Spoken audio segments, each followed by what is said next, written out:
मुंबई भारत का वो metro city है जहां हर भारतीय के सपने सच होते हैं। सालों पहले ये सिटी बॉम्बे के नाम से जाना जाता था। हालांकि बॉम्बे से मुंबई तक के सफर में ये शहर काफी रोमांचक इतिहास समेटे हुए है।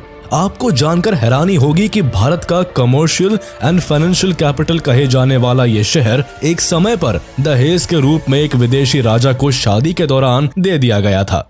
सपनों की नगरी कहे जाने वाले इस शहर ने सदियों से कई बदलाव देखे। आज आपको मुंबई का जो चेहरा देखने को मिलता है ये हमेशा से वैसा नहीं था, बल्कि ये तो 7 आइलैंड में बटा हुआ आर्किपेलागो था, जिसे आर्किपेलागो ऑफ 7 आइलैंड्स के नाम से जाना जाता था। आखिर कैसे ये आइलैंड्स मिलकर एक शहर बने, किसने इस पोर्ट टाउन को बसाया और आखिर बॉम्बे मुंबई कैसे बना। सिविलाइजेशन की बात करें तो इंडिजीनियस ट्राइब स्टोन एज से ही इन सभी आइलैंड्स पर रहा करते थे। कोलिस एंड आगरी नाम के ट्राइबल्स यहाँ के सबसे अर्लीस्ट नोन सेटलर्स थे। दरअसल सदियों पहले बॉम्बे शहर था ही नहीं, बल्कि ये जगह कई आइलैंड्स में बटा हुआ था। इस जगह पर बॉम्बे, कोलाबा, लिटिल कोलाबा, मजगांव, परेल, वर्ली और माहिम नाम के 7 अलग अलग आइलैंड्स हुआ करते थे। ये आइलैंड्स कुछ दूरी पर एक दूसरे से अलग अलग बसे हुए थे। उन दिनों यहाँ केवल fishing villages, marshes, mud flats, caves, temples and hills ही देखने को मिलते थे। इन आइलैंड्स में रहने वाले ज्यादातर लोग मछुआरे थे जो यहाँ मछली पकड़कर अपना जीवन चलाते थे। इसके अलावा भी कई कम्युनिटीज इन आइलैंड्स में रहती थी। सबसे मजेदार बात यह है कि 7 आइलैंड्स अलग अलग कल्चर को फॉलो किया करते थे और इन सबके इंडिजीनियस किंग्स हुआ करते थे। 3rd सेंचुरी BCE से लेकर 1348 तक यहाँ पर अलग अलग हिंदू डायनेस्टीज ने राज किया। सबसे पहले यहाँ मौर्यन किंग अशोका का राज हुआ करता था, लेकिन 185 BCE में मौर्य एम्पायर के डिक्लाइन के साथ 2nd सेंचुरी BCE से लेकर 10th सेंचुरी CE तक इन आइलैंड्स पर वेरियस इंडिजीनियस डायनेस्टीज ने राज किया, जिसमें सतवाहनस, अभिरास, वाकटकस, कालाचूरिस, कोंकण चालुक्यास, राष्ट्रकूटास, सिल्हारस और छोलास शामिल थे। 1348 में दिल्ली सल्तनत ने इन सभी आइलैंड्स पर कब्जा कर लिया और यहीं से हिंदू रूलर्स की संप्रभुता भी समाप्त हो गई। 1348 से लेकर 1391 तक यहाँ पर दिल्ली सल्तनत का कंट्रोल रहा और इसी दौरान नजीरुद्दीन मोहम्मद बिन तुगलक, जो कि दिल्ली सल्तनत के सुल्तान थे, उन्होंने जाफर खान को गुजरात का गवर्नर बना दिया था। जल्दी ही 1398 में जब तुगलक डायनेस्टी कमजोर हो गई, तब जाफर खान ने मौके का फायदा उठाते हुए अपनी गुजरात सल्तनत की नींव डाल दी। इसी पावर शिफ्ट के साथ बॉम्बे भी अब गुजरात सल्तनत का हिस्सा बन गया। वैसे तो कहने को पोर्चुगीज 1509 में ही बॉम्बे पहुंच गए थे, लेकिन इन्हें बॉम्बे को पूरी तरह हासिल करने में 2 दशक तक का समय और लगा। 1534 में बॉम्बे पूरी तरह से पोर्चुगीज के कब्जे में आ गया। हालांकि पोर्चुगीज ने बॉम्बे पर ज्यादातर एग्रीकल्चरल एंड रिलीजियस डेवलपमेंट्स ही किए, तब भी इन्होंने शहर के चारों ओर रोड, कॉजवेज एंड कई फोर्ट्स का निर्माण किया, जिसमें Bombay castle, Bandra fort and mud fort जैसे कई किले भी शामिल है, जिससे इन आइलैंड्स में कम्यूट करना काफी इजी हो गया। पोर्चुगीज ने लगभग 1 सेंचुरी तक यहाँ राज किया और आखिरकार एक मैरिज ट्रीटी में पोर्चुगीज किंग जॉन 4 ने अपनी बेटी की शादी करते वक्त ये आइलैंड्स ब्रिटिश किंग चार्ल्स 2 को दहेज में दे दिया।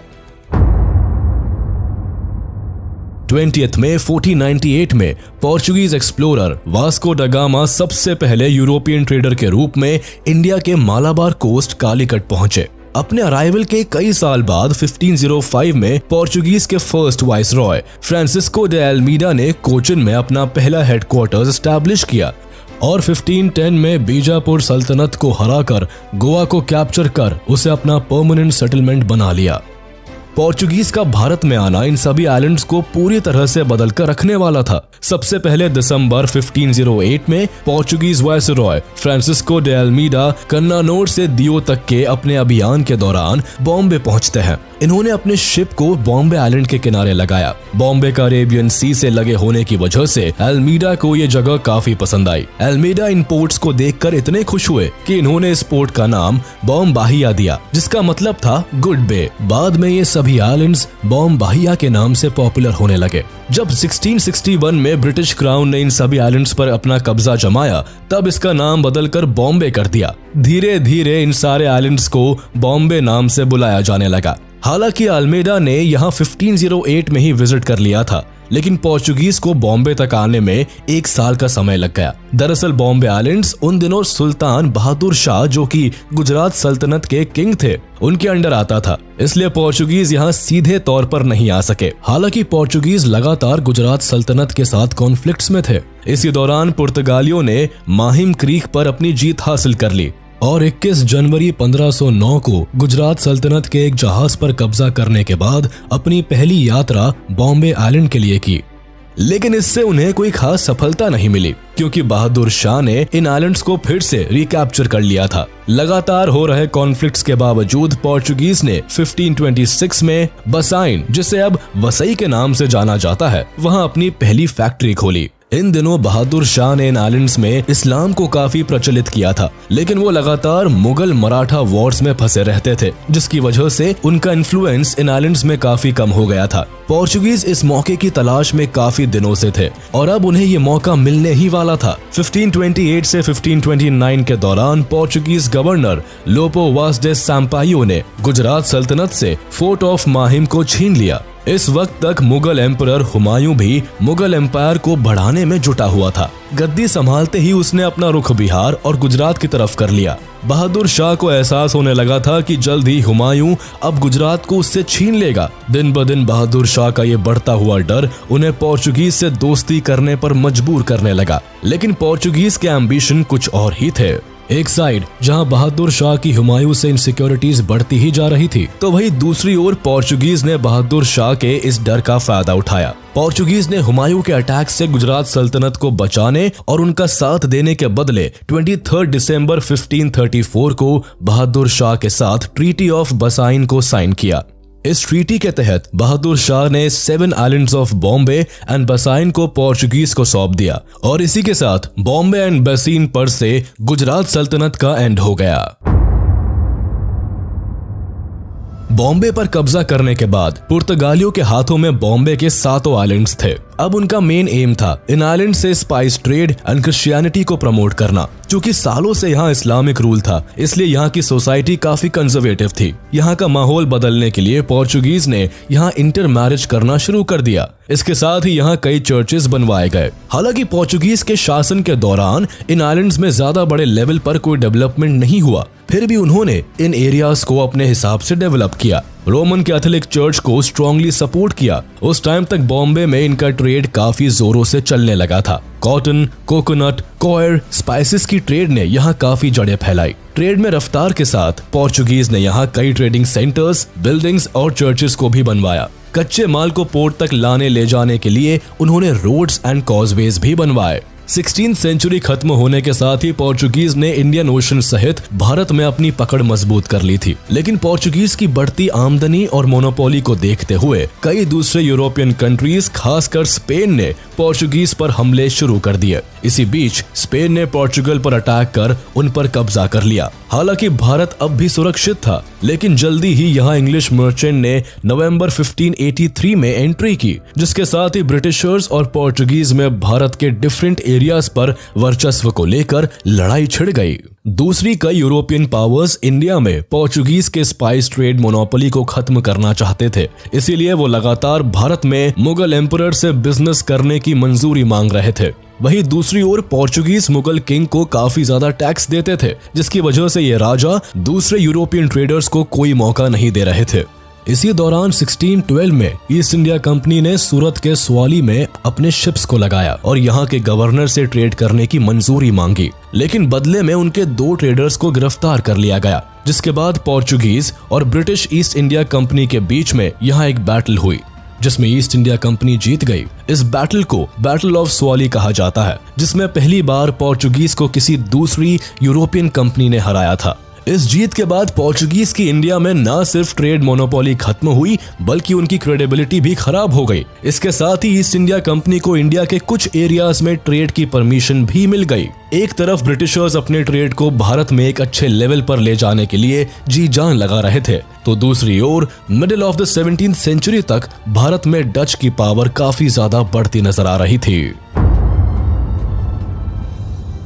धीरे धीरे अब ईस्ट इंडिया कंपनी भारत में अपने पांव फैलाने लगी। इधर पोर्चुगीज का वर्चस्व भी भारत से कम होता जा रहा था। ब्रिटिशर्स इस बात को बहुत अच्छी तरह जानते थे कि अगर उन्हें भारत में ट्रेड करना है तो जल्दी ही उन्हें सारे कोस्टल एरियाज में अपना कंट्रोल स्टैब्लिश करना होगा। हालांकि उन दिनों ईस्ट इंडिया कंपनी अपना ट्रेड मेनली पटना, सूरत, कोलकाता और गुजरात में ही कर रही थी, लेकिन दूसरी कंट्रीज को भारत में आने से रोकने के लिए उन्हें वेस्टर्न कोस्ट को भी सुरक्षित करना था। बॉम्बे आइलैंड्स भी इंडिया के वेस्टर्न कोस्ट में ही था, जहां अरेबियन सी के रास्ते थे। दूसरे कंट्रीज के ट्रेडर भारत की तरफ आ सकते थे। ईस्ट इंडिया कंपनी किसी भी हाल में किसी और को भारत पर अपना राज जमाने नहीं देना चाहती थी, जिस कारण ईस्ट इंडिया कंपनी के सुझाव पर ब्रिटिश एम्पायर की सूरत काउंसिल ने बॉम्बे को पोर्चुगल के किंग जॉन 4 से एक्वायर करने के बारे में सोचा। इस सोच को हकीकत में लाने के लिए ब्रिटिशर्स ने पोर्चुगीज के सामने मैरिज का प्रपोजल पेश किया, जिसमें British king Charles second of England और Portuguese princess Catherine of Braganza, जो कि पोर्चुगीज किंग जॉन 4 की बेटी थी, उनकी शादी का प्रपोजल दिया गया। ये शादी कम और स्ट्रेटेजिक अलायंस ट्रीटी ज्यादा लगती थी, जिसके प्रपोजल में शर्तों की एक लिस्ट थी। इन्हीं शर्तों में से एक शर्त ये थी कि पोर्चुगीज को बॉम्बे के 7 आइलैंड्स को शादी में गिफ्ट के तौर पर इंग्लैंड को देना होगा। शादी का यह प्रपोजल 1661 में ही ब्रिटिशर्स ने पोर्चुगीज को दे दिया था, लेकिन पोर्चुगीज के कई मिनिस्टर्स इस बात के खिलाफ थे। इसके अलावा प्रिंसेस भी इस शादी को मानने से इनकार करती रही, क्योंकि उन्हें किंग ऑफ इंग्लैंड के कई रिश्तों से ऐतराज था। लेकिन डचेस का बढ़ता इन्फ्लुएंस अब पोर्चुगीज को डराने लगा था। 16th सेंचुरी के अंत में डचेस इंडियन ओशन में पोर्चुगीज की मोनोपोली को चैलेंज करने लगे। उन्होंने वो बिजनेस जिस पर पोर्चुगीज का एकाधिकार था वो उनसे छीनने लगे। अब डचेस भारत के अलावा दूसरे ईस्टर्न देशों में भी घुसने लगे और मसाले, सिल्क और गोल्ड का बिजनेस करने लगे। देखते ही देखते उन्होंने पोर्चुगीज के बिजनेस को तेजी के साथ छीनना शुरू कर दिया। 17th सेंचुरी के एंड तक तो नीदरलैंड्स यूरोप का सबसे धनी देश बन गया। डचेस के इस बढ़ते कॉलोनाइजेशन को देखकर पोर्चुगीज अब डर गए। उन्हें ब्रिटिश ईस्ट इंडिया कंपनी से दोस्ती करने में अपना फायदा दिखने लगा। उन्होंने सोचा कि अगर ब्रिटिश क्राउन से संबंध अच्छे हो जाए तो डचेस को भारत में आने से रोका जा सकता है। इसी बात को मद्देनजर रखते हुए वो भी मैरिज ट्रीटी पर अग्री हो गए। फिर 1668 में ये शादी हुई और शादी के बाद 27 मार्च 1668 को बॉम्बे आइलैंड्स पर इंग्लैंड का राज हो गया। अब पोर्चुगीज के लिए ऐसा करना कोई बड़ी चीज नहीं थी। उन्होंने बॉम्बे का वो उभरता भविष्य नहीं देखा था जो ब्रिटिशर्स देख पा रहे थे। इस कारण शादी का प्रस्ताव मानते हुए दोनों देशों के बीच रिश्ते कामयाब रहे और दहेज में बॉम्बे इंग्लैंड के किंग को सौंप दिया गया। इंग्लैंड के राजा चार्ल्स II को डाउरी में बॉम्बे आइलैंड्स के अलावा मोरक्को के पोर्ट ऑफ टैंजियर को भी गिफ्ट किया गया था। इसके साथ ही ब्रिटिशर्स को ब्राजील और पोर्चुगीज ईस्ट इंडीज में ट्रेडिंग की भी इजाजत मिली। पोर्चुगल में रहने वाले इंग्लिश रेजिडेंट्स को रिलीजियस एंड कमर्शियल फ्रीडम दी गई और शादी पूरी होने के साथ ही करीब 2 मिलियन पोर्चुगीज क्राउन्स भी इंग्लैंड को दिए गए। बॉम्बे उस समय ईस्ट इंडिया कंपनी के लिए काफी इंपॉर्टेंट था, जिसकी कई वजह थी। ईस्ट इंडिया कंपनी बॉम्बे के जरिए आराम से अपने गुड्स को इंपोर्ट एंड एक्सपोर्ट कर सकते थे और आने वाले समय में वो अपने ट्रेडिंग सेंटर को गुजरात के सूरत से बॉम्बे शिफ्ट करने वाले थे। इस आइलैंड की इंपॉर्टेंस को समझते हुए ईस्ट इंडिया कंपनी हर हाल में इसे हथियाना चाहती थी, जिस कारण कंपनी ने किंग से आइलैंड की मांग की और किंग ने 27 मार्च 1668 को केवल 10 पाउंड एनुअल रेंट के तौर पर ईस्ट इंडिया कंपनी को ये आइलैंड लीज पर दे दिया। ईस्ट इंडिया कंपनी ने बॉम्बे को अपने हाथ में लेते ही इसके रंग ढंग बदलने शुरू कर दिए। सबसे पहले कंपनी ने यहाँ के डेवलपमेंट पर ध्यान देते हुए कई चेंजेस करने शुरू किए। ब्रिटिशर्स ने यहाँ कई कुएं, वेयर हाउसेस और कस्टम हाउसेस बनवाए। इसके अलावा ब्रिटिशर्स ने बॉम्बे कासल के आसपास फोर्टिफिकेशंस भी करवाए और एक सिविल कोड भी बनवाया। बॉम्बे का पहला governor English east India company के प्रेसिडेंट जॉर्ज ऑक्सेंडेन को बनाया गया। डेवलपमेंट और एडमिनिस्ट्रेशन के काम के साथ कंपनी ने यहाँ अपने बिजनेस को भी तेजी से स्प्रेड करना शुरू कर दिया। लेकिन बॉम्बे में बिजनेस को बढ़ाने के लिए पहले इस जगह को फर्दर डेवलप करने की जरूरत थी। उस समय आइलैंड पर हेल्थ फैसिलिटीज ना के बराबर थी और इसी वजह से यहाँ काफी बीमारियां फैलती रहती थी, जिस कारण लोगों का यहाँ काम करना काफी मुश्किल था। इस प्रॉब्लम को टैकल करने के लिए ब्रिटिशर्स ने यहाँ कई हॉस्पिटल्स और मेडिकल ट्रीटमेंट की फैसिलिटीज अवेलेबल करवाई। मेडिकल फैसिलिटीज के चलते बॉम्बे की पॉपुलेशन में काफी सुधार देखा गया। 1661 से 1675 के बीच बॉम्बे की पॉपुलेशन में बढ़ोतरी देखी गई और जो पॉपुलेशन एक समय पर केवल 10,000 थी वो मेडिकल ट्रीटमेंट के चलते 60,000 के करीब आ गई। मेडिकल की प्रॉपर फैसिलिटीज और पॉपुलेशन ग्रोथ के कारण यहाँ ट्रेड करना भी आसान हो गया और इंडिया और ब्रिटिश मर्चेंट्स के अराइवल के साथ ही 17वीं सेंचुरी के एंड तक बॉम्बे में ट्रेड का डेवलपमेंट भी देखने को मिला। यहाँ salt, rice, Ivory, cloth, lead and sword blades का काम किया जाता था। बॉम्बे में जब ट्रेड ने अपनी ग्रोथ की तो 1710 तक ब्रिटिशर्स ने अपना बॉम्बे कैसल भी बनवा लिया। इस कैसल की मदद से ब्रिटिशर्स यहाँ 24 घंटे आसपास के एरियाज में नजर रखने लगे, जिसका फायदा ये हुआ कि आइलैंड पर यूरोपियन पायरेट्स और मराठास के सी अटैक्स काफी कम हो गए। वक्त के साथ साथ बॉम्बे ने ब्रिटिशर्स के बिजनेस में काफी मदद भी की, जिस कारण यहाँ के बढ़ते स्ट्रैटेजिक और पॉलिटिकल इंपॉर्टेंस को देखते हुए ईस्ट इंडिया कंपनी ने सूरत से बॉम्बे में अपना हेडक्वार्टर भी शिफ्ट कर लिया, जिसके बाद मिड 18वीं सेंचुरी तक बॉम्बे डायरेक्ट ब्रिटिश क्राउन के कंट्रोल में आ गया और यहाँ से बॉम्बे को एक मॉडर्न बॉम्बे बनाने का दौर शुरू हो गया। 1782 में विलियम हॉर्नबी बॉम्बे के गवर्नर बनते हैं। उन दिनों बॉम्बे 7 अलग अलग आइलैंड्स में बटा हुआ था, जो कि कई कारणों से विलियम हॉर्नबी को बॉदर करने लगा था। इसी वजह से उन्होंने एक ऐसे प्रोजेक्ट को शुरू किया जो कि अब बॉम्बे को हमेशा के लिए बदलने वाला था। दरअसल इन सभी आइलैंड्स पर आने जाने के लिए ब्रिटिश ट्रेडर्स को बोट और शिप का सहारा लेना पड़ता था। ऐसी हालत में जब भी बाढ़ या सुनामी आती थी तो ये सारे बोट्स बर्बाद हो जाते थे, जिससे कि ईस्ट इंडिया कंपनी को काफी नुकसान का सामना करना पड़ता था।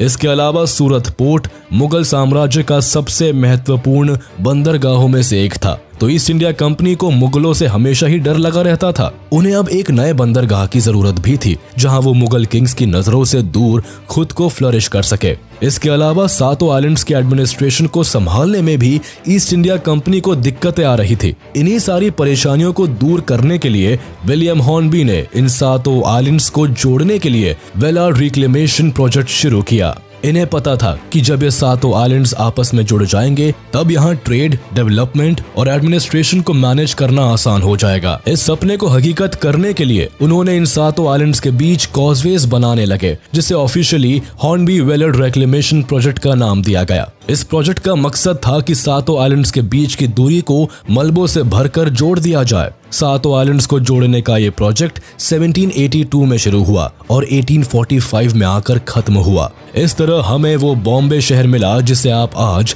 मुंबई के नाम से जानते हैं। अब जब 7 आइलैंड्स को जोड़ दिया गया तो ब्रिटिशर्स ने भारत को लूटने के लिए एक अलग से पोर्ट विकसित कर लिया। कॉजवेज बनने के साथ ही बॉम्बे में अब फैक्ट्रीज लगने लगी। इन फैक्ट्रीज में ब्रिटिशर्स भारत के कच्चे माल को स्टोर किया करते थे और सीधे यही से सारा सामान इंग्लैंड भेज दिया जाता था। इसी तरह इंग्लैंड से आए फिनिश गुड्स को यहीं से पूरे देश में बेचने के लिए ले जाया जाता था। यहाँ फैक्ट्रीज बनाने के लिए ब्रिटिशर्स को चीप लेबर की जरूरत थी, इसलिए उन्होंने बाहरी राज्यों से लोगों को लाना और यहाँ बसाना शुरू कर दिया। देखते ही देखते ये शहर अब कलकत्ता की बराबरी करने लगा था और कुछ समय में ही ब्रिटिश ईस्ट इंडिया का भी फाइनेंशियल कैपिटल भी बनने वाला था। लेकिन अब भी यहाँ सड़कों की कमी थी, जिसकी वजह से ईस्ट इंडिया कंपनी ने अपने ट्रेड को और अच्छी तरह से ऑपरेट करने के लिए यहाँ कई सड़कें बनवाई। देश के कोने कोने से कच्चे माल, मेटल्स, मसालों और सिल्क को तेजी के साथ पहुंचाने के लिए 1845 आते आते ब्रिटिश ने इंडिया में रेलवे सर्विसेज भी शुरू कर दी थी,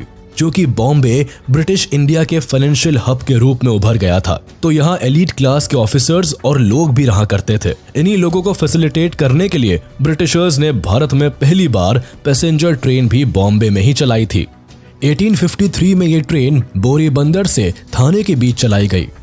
इसी बीच भारत में एक बड़ा बदलाव हुआ। भारत में 1857 की क्रांति ने जोर पकड़ ली। इस क्रांति के बाद ब्रिटिश क्राउन ने ईस्ट इंडिया कंपनी को भारत से डिसॉल्व कर दिया। हालांकि इसके बाद इंडियन ओशन ट्रेडिंग की बागडोर अब भी ईस्ट इंडिया कंपनी के पास थी। 1 जून 1874 को एक्ट ऑफ पार्लियामेंट के तहत ईस्ट इंडिया कंपनी को पूरी तरह से डिसॉल्व कर दिया गया। इसके बाद पूरा भारत अब सीधे ब्रिटिश क्राउन के अंडर आ गया और बॉम्बे सहित पूरे भारत की अफेयर्स की बागडोर अब ब्रिटिश राज के हाथों में चली गई। चूंकि बॉम्बे भारत के सबसे उन्नत और बड़े शहरों में से एक था, इसलिए ब्रिटिश क्राउन ने इसे फर्दर डेवलप करने के कई प्लान्स पर काम किए। टाइम के साथ बॉम्बे काफी प्रॉस्पेरस होता चला गया। जैसे ही यहाँ फैक्ट्री सेटअप हुई और अर्बनाइजेशन शुरू हुआ, अर्बनाइजेशन शुरू होने के साथ ही यहाँ की पॉपुलेशन बढ़ने लगी। बाहर से लोग और कामगार यहाँ नई अपॉर्चुनिटीज की तलाश में आने लगे। बढ़ती पॉपुलेशन की वजह से यहाँ अब कई परेशानियां भी शुरू होने लगी, जिसमें major problem health care system का था। 1896 में यहाँ प्लेग फैल गया, जिससे कि बॉम्बे प्रेसिडेंसी के हालात काफी नाजुक हो गए। इसके बाद यहाँ ब्रिटिश एम्पायर ने बॉम्बे सिटी इम्प्रूवमेंट ट्रस्ट को बनाया, जिससे कि बॉम्बे की हालत को सुधारा जा सकता था। इसके बाद इस ट्रस्ट ने यहाँ नए सेटलमेंट्स बनाए, जहाँ लोगों को सेटल किया गया। इस नए सेटलमेंट के दौरान ब्रिटिशर्स ने भारतीय कामगारों और आर्टिसंस को यहाँ से निकाल दिया, जिससे कि ब्रिटिशर्स को अपने फायदे के लिए और ज्यादा जमीनें मिल गई, और जो भारतीय आर्टिसंस यहाँ रहा करते थे रातों रात बेघर हो गए। इसी ग्रुप ने बॉम्बे के चारों तरफ सी वॉल्स बनाने का काम शुरू किया। हालांकि यह प्रोजेक्ट काफी एम्बिशियस था और इसी वजह से इसका काम काफी लंबा चला। वर्ल्ड वॉर 2 के समय जब फाइनली मरीन ड्राइव का निर्माण हुआ, तब जाके ये सी वॉल का प्रोजेक्ट पूरा हो सका। हालांकि बॉम्बे में डेवलपमेंट तेज रफ्तार में हुई, लेकिन इसका मकसद सिर्फ और सिर्फ ब्रिटिश एम्पायर के इनकम को बढ़ाने और भारत से ज्यादा धन लूट कर ले जाने का था। बॉम्बे में मरीन ड्राइव फ्लाईओवर का निर्माण भी वर्ल्ड वॉर 2 में सिपाहियों को खाना, पानी, जरूरत के सामान और युद्ध के हथियारों को आसानी से और तेजी के साथ ट्रांसपोर्ट करने के लिए हुआ था। 1945 में जब मरीन ड्राइव का काम पूरा हुआ, तब बॉम्बे के सबर्ब्स में भी काफी खाली जमीन मिली, जहां डेवलपमेंट्स और रेजिडेंशियल प्रॉपर्टी बिल्डअप होने लगी। ब्रिटिश राज के टाइम में बॉम्बे पॉलिटिक्स और बिजनेस का बड़ा हब बन गया। ब्रिटिशर्स ने यहाँ कई बड़े स्ट्रक्चर्स बनवाए जो आज तक भारत की शान में खड़े हैं। The Rajabai clock tower, Victoria terminus और बॉम्बे हाई कोर्ट का निर्माण भी ब्रिटिश रूल के दौरान ही हुआ था। 1911 में जब जॉर्ज 5th का भारत के एम्परर के तौर पर कोरोनेशन होने वाला था, तब मुंबई के आइकॉनिक गेटवे ऑफ इंडिया का निर्माण किया गया, जो कि 1924 में बनकर पूरा हुआ। 1947 में जब भारत आजाद हुआ, तब तक बॉम्बे भारत के सबसे इम्पोर्टेंट शहरों में शुमार हो गया था। यहाँ गुजराती समाज के लोगों का काफी बोलबाला था। पोस्ट इंडिपेंडेंस यहाँ की इकोनॉमी और बिजनेस गुजराती समाज के लोगों के हाथ में था, जिसकी वजह से मराठी स्पीकिंग पॉपुलेशन में काफी डिससैटिस्फैक्शन फैलता जा रहा था, जिसकी वजह से यहाँ 1956 से 1960 तक मराठा प्रोटेस्ट चला। इस दौरान बॉम्बे में काफी वायलेंस फैलने लगा। बढ़ती अनसैटिस्फैक्शन और वायलेंस की वजह से 1960 में बॉम्बे स्टेट का पार्टीशन कर दिया गया और इसके बाद 2 नए स्टेट्स महाराष्ट्र और गुजरात को फॉर्म किया गया। इसके बाद बॉम्बे प्रेसिडेंसी का अर्बन एरिया बॉम्बे के नाम से जाना गया और महाराष्ट्र का कैपिटल सिटी बन गया। 1995 में बॉम्बे का नाम बदलकर इसका मराठी नाम मुंबई कर दिया गया।